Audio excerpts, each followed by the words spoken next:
کہ اچھا کروا دوں گا اب اللہ جانے۔ اماں بالکل بے نیاز کچھ دیر بیٹھی اپنی لب کٹتی رہی، پھر اٹھ کر چلی آئی۔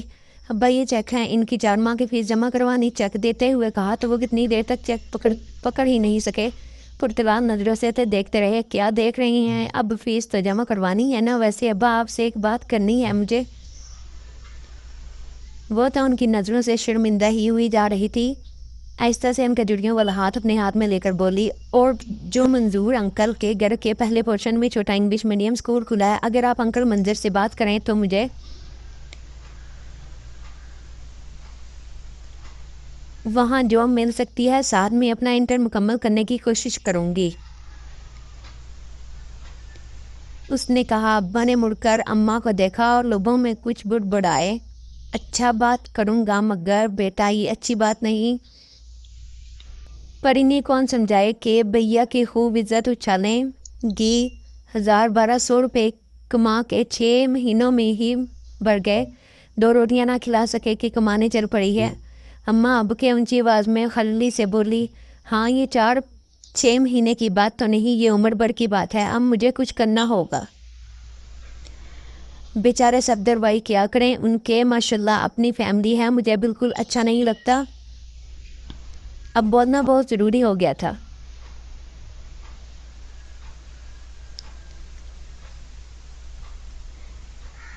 بیٹا ابھی تمہارا یہ بڑا باپ زندہ ہے، اگلی کلاسوں میں ان کو ذرا مناسب اسکول میں داخل کروا دینا، تو ان کی فیس میں ہی دوں گا۔ اور تم بھی میری ایک بات مانو، ابھی یہ نوکری کا خیال دل سے نکال دو۔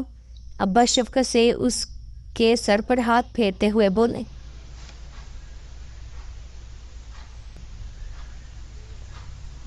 سمجھا لیں اس سے، اگلے ہفتے ہی ہماری یا کیا کہے گی، پھر شادی بھی ہے، اچھا خاصا لوگوں کے ہاتھ موضوع آ جائے گا۔ اس کہانی کیا اماں کی اصل الجھن یہ تھی، وہ اس جلتی ہوئی ہنڈیا کی بو گھر سے باہر نہیں جانے دینا چاہتی تھی۔ تم یوں کرو نا، ابھی اپنا انٹر مکمل کرو، ساتھ میں معاہدہ اور سمت کو پڑھاتی رہو، میں جاوید سے خود بات کروں گی۔ اور میں یہ کہہ رہا تھا کہ تمہاری یہ رقم کم از کم 4 لاکھ فکس کروا دیتے ہیں، کچھ نہ کچھ پروفٹ تو آئے گا، کیا خیال ہے؟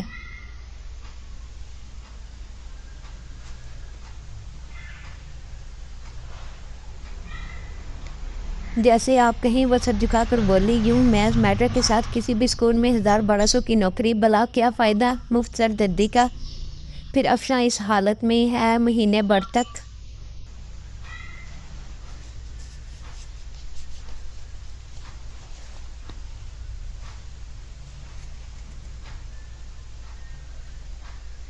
مہینے بھر تک تو وہ کر کے معمولی کاموں سے بھی عاجز آ جائے گی، کون دیکھے گا، اور یہ نوکری کو چل پڑے گی۔ اماں نے ایک نئی مشکل سامنے رکھی، وہ کچھ دیر چپ بیٹھی رہی، پھر اٹھ کر چلی آئی۔ اگر میرے ساتھ یہ حادثہ نہ ہوتا، میں اس طرح اٹھ کر ادھر نہ آتی اور افشا بھابی اس حال سے ہو جاتی، تو پھر اماں کو زور کس پر چلنا تھا بھلا؟ وہ کڑاہتی ہوئی اپنے کمرے میں آ گئی۔ ماما یہ ماموں نے لے کر دیے ہیں، وہ ساتھ والی سعیدہ آنٹی کی بیٹی گوگر کا انٹر کا کورس لے آئی تھی اور بیٹی سر کھپا رہی تھی۔ سچی بات ہے، اسے اپنا پڑھنا امتحان دینا خاصا ناممکن سا لگ رہا تھا۔ یوں 9 سال بعد کتابوں، وہ بھی ایسی کتابیں رٹنا آسان تو نہیں تھا۔ سرمدر معدہ چپس، کینڈیز، آئس کریم اور جوس کے ساتھ لدے پھندے اندر آئے تھے۔ وہ چیزیں دیکھ کر حیران نہیں تھی، بلکہ ان کے جملے نے حیران کر دیا تھا۔ اس نے لے کر دیے ہیں مما، بڑے ماموں نے۔ معدہ جلدی اسپائسی چپس کھا رہی تھی اور ماموں نے ہمیں گاڑی میں سحر بھی کرائی۔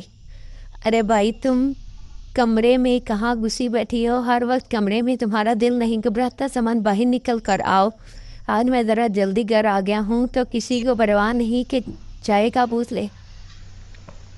سمن بے ہوش ہوتے ہوتے بچی۔ صفدر بھائی دروازے میں کھڑے بڑے دوستانہ انداز میں کہتے ہوئے مسکرا رہے تھے، سوری بھائی، مجھے پتہ نہیں چلا، آئیے میں بناتی ہوں چائے۔ وہ فوراً سب کچھ چھوڑ چھاڑ کر اٹھ کھڑی ہوئی۔ اماں ابا بھی آ گئے۔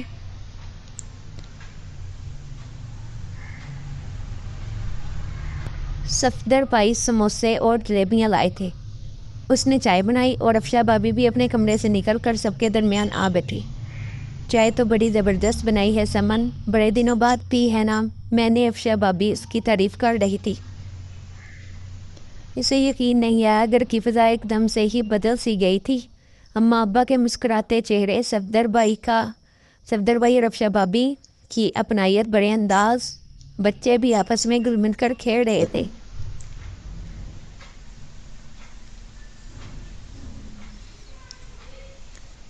ورنہ افشا بھابی نے اپنے بچوں کو سرمد اور مائدہ کے ساتھ مل کر کھیلنے سے منع کر رکھا تھا۔ وہ کم ہی نے اپنے کھیلوں اور کھلونوں میں شرکت کرتے تھے۔ رات کا کھانا بھی سمن نے بنایا۔ افشا بھابی نے اسے کچن کی کل مختاری دے دی۔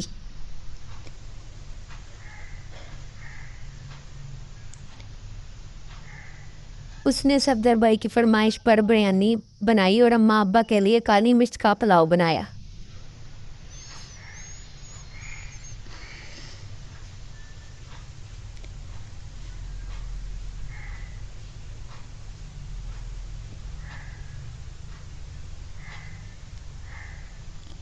گوشت بچوں نے شوق سے کھایا۔ کھانے کے بعد صفدر بھائی انہیں باہر لے کر گئے آئس کریم کھلانے۔ وہ کچھ سمجھ نہیں پا رہی تھی۔ ارم کے لیے گیسٹ روم ٹھیک کروا دوں یا تمہارے ساتھ والا کمرہ صحیح رہے گا؟ افشا بھابی اس سے مشورہ کر رہی تھی۔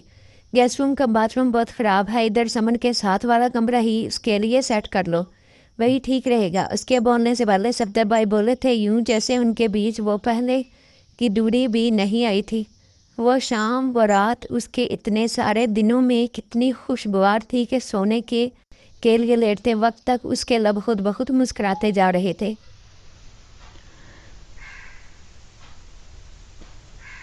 بچے بھی نہال تھے، وہ بھی سوتے دم تک ماموں مامی اور نانا نانی کی باتیں کرتے رہے۔ اتنی خوشی کے باوجود اسے ایک الجھن سی تھی، اور یہ ارم کے آنے سے ٹھیک ایک رات پہلے کی بات تھی۔ اماں ابا نے کھانے کے بعد اسے اپنے کمرے میں بلا بھیجا۔ کیا بات ہے اماں، اتنی رات ہو گئی ہے، آپ سوئی نہیں؟ پھر صبح نماز کے لیے آنکھ نہیں کھلے گی؟ وہ اندر آتے ہی بولی۔ ہاں آؤ بیٹھو، تمہارے ابا بلا رہے ہیں۔ جی ابا، آپ نے بلایا مجھے؟ وہ ان کی طرف دیکھتے ہوئے بولی۔ اماں نے پہلے تو کھنکھا کر انہیں متوجہ کیا، پھر کہنے لگی، وہ تم سے ایک بات کرنی تھی۔ صفدر کہہ رہا ہے، اماں نے اٹک اٹک کر کہنا شروع کیا اور پر امید نظروں سے میاں کی طرف دیکھنے لگی۔ شاید وہ کچھ کہیں ان کی مدد کے خیال سے ہی۔ کیا کہہ رہے تھے صفدر بھائی؟ اس کا دل بڑی زور سے دھڑکا تھا۔ پریشان ہیں بہت، آج کل کام ایک تیلے کا نہیں رہا۔ کام تو کافی عرصے سے ٹھپ جا رہا تھا، وہی دکان کو چلائی جا رہا تھا۔ اب ہوتے ہوتے یہ نوبت آ گئی کہ دکان میں بیچنے کے لیے سمجھو مال ہی نہیں، مال سودا وہ تو گاہک آئے نا، مال سودا ہو تو گاہک آئے نا۔ وہ اماں کی بات پوری طرح پھر بھی سمجھ نہیں پائی۔ وہ کہہ رہا تھا پوری ضمانت دے رہا ہے، وہی جو پروفٹ تمہیں بینک میں روپے جمع کروانے سے ملے گا، اس سے زیادہ ہی وہ ہر ماہ دے گا، اور رقم بھی بطور قرض ہی لے گا، اور 4 سالوں میں یہ شاید اس سے پہلے واپس دے دے۔ اماں نے ہیر پھیر کر کے بات مکمل کر ڈالی۔ وہ گمسم سی بیٹھی رہی۔ مشکل میں ہے وہ، تمہیں تو پتہ ہے، بینک سے لون لو تو اوپر سود لے لیتے ہیں، پھر ہر مہینے قسط، ہر مہینے پیسے ہی نکالتے ہیں، تو وہ کام جمع پائے گا بھلا؟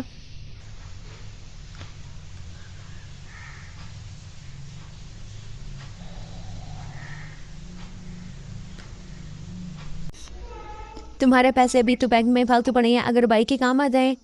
یوں بھی بہن بھائی مشکل وقت میں ایک دوسرے کے اسی طرح کام آیا کرتے ہیں، کیوں؟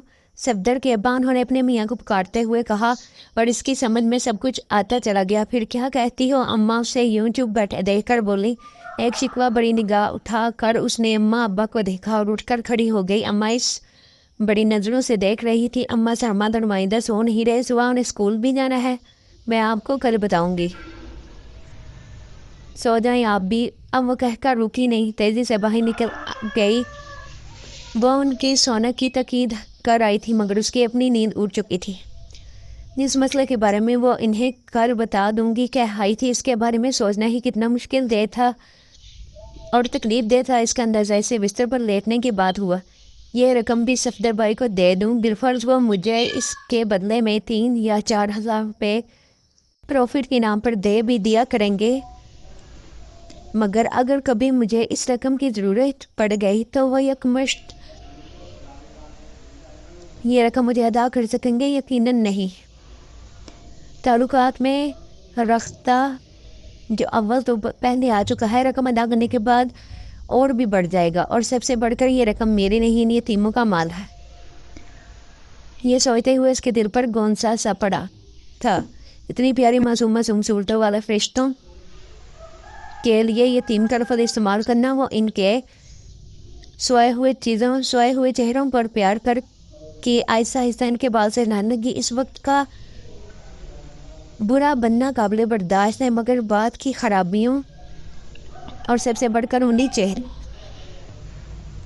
میری آزمائش ان کی پرخ بن گئی، اور یہ چہرے تو میں دیکھ ہی چکی ہوں، اس سے زیادہ بھی بدنمائی دکھائیں گے تو میں سہ جاؤں گی، مگر یہ میرے یتیم بچوں کی امانت ہے، میں اس میں خیانت نہیں کروں گی، نہیں دوں گی تو اس گھر کی زمین تم پر تنگ ہو جائے گی۔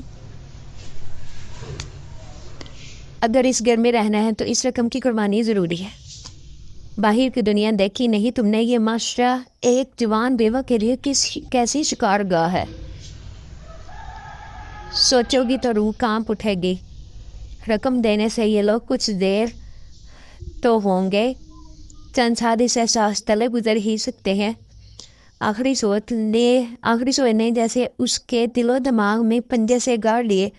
وہ رات اس کی بیوگی کے ان 8-9 ماہ کی تلخ ترین رات تھی۔